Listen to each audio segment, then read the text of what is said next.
because we have a president that's the worst president in the history of our country. We have a vice president who is the least admired, least respected, and the worst vice president in the history of our country, the most unpopular vice president.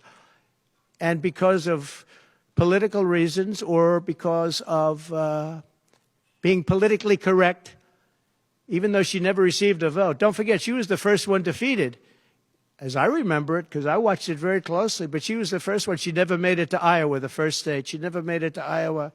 She was the first one that was defeated. She was the nastiest to him. She was nasty with the calling him a racist and the school bus and all of the different things. She was very nasty to Biden. And shockingly, he appointed her, asked her to serve as vice president. Well, I don't know if he's happy about that decision right now. This was taken away. The presidency was taken away from Joe Biden. And I'm no Biden fan, but I'll tell you what, from a constitutional standpoint, from any standpoint you look at, they took the presidency away. And people were saying he lost after the debate. He couldn't win. Well, I don't know that that's true necessarily.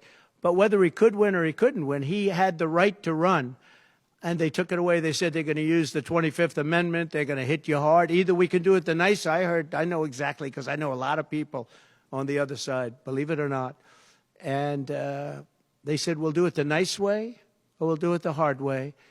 And he said, all right. So that, I mean, they've really taken, what they've done is pretty incredible. And now I'm running against somebody else, and we're leading. We're leading. So I'm not complaining. I'm saying it's for a country with a constitution that we cherish. We cherish this constitution. To have done it this way is pretty severe, pretty horrible.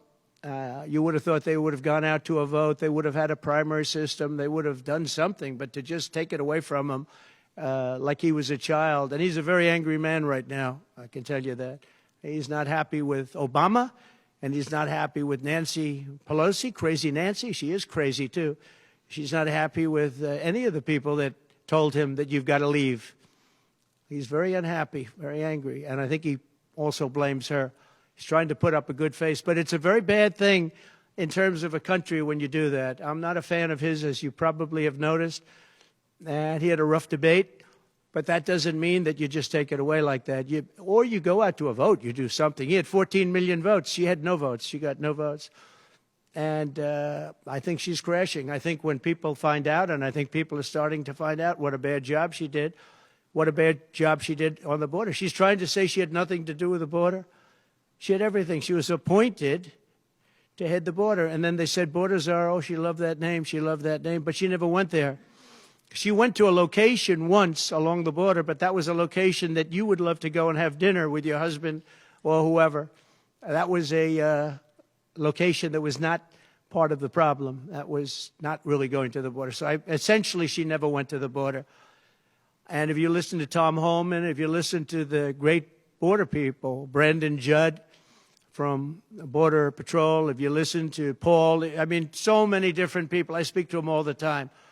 And I did when I was president. We had the best border in the history of our country. Now we have the worst border in the history of the world.